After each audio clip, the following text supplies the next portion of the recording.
More than $800 billion in federal stimulus funds have been paid out since 2009. So where did all the money go?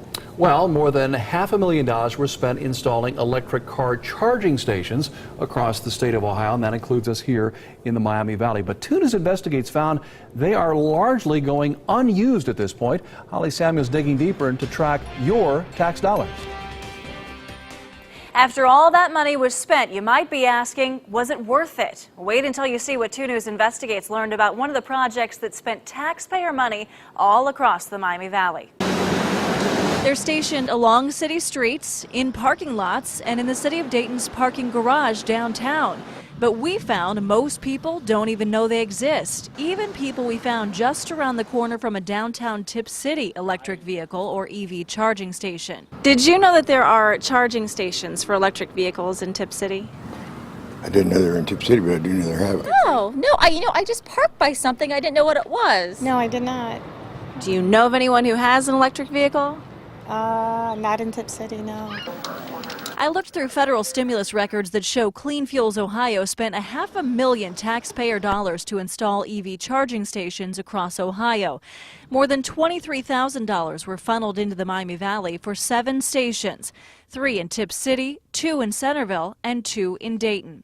But numbers we obtained from stations in Tip City and Centerville show they're being used an average of once or twice a week. This station in Tip City was used once in the month of January. And as our camera watched this station in Centerville for 5 hours Friday, no one stopped for a charge. So we went to Columbus to ask Clean Fuels Ohio if taxpayer money was well spent. We felt that there was a need to get stations installed in Ohio. At the time, there were very few stations. It looks like they're being used on average a couple times a week. Does that tell you that the need was great? I think the need was great, yes, because we needed to have that public infrastructure in the public eye so that those drivers could see that it's out there for them. Once they see that it's out there, that promotes adoption. Maeve says Ohio is behind neighboring states when it comes to public charging stations. Right now, Michigan has 660, Indiana has 175, and Ohio has 171. Is it a race? It is important for Ohio to stay competitive in the EV industry. We rank number 3 in the automotive supply industry.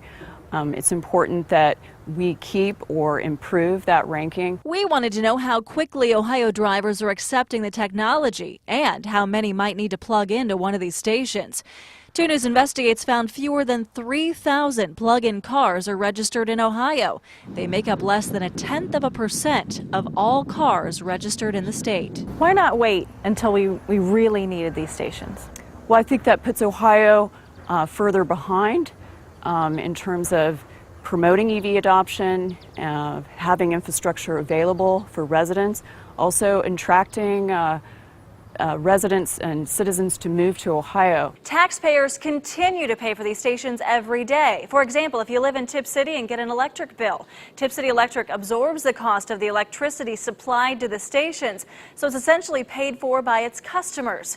Dayton's electricity costs are paid with the fees all drivers pay to park in the garage.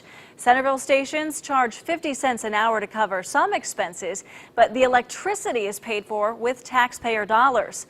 For an interactive map showing each of the stations paid for in the Miami Valley and their cost, go to WDTN.com.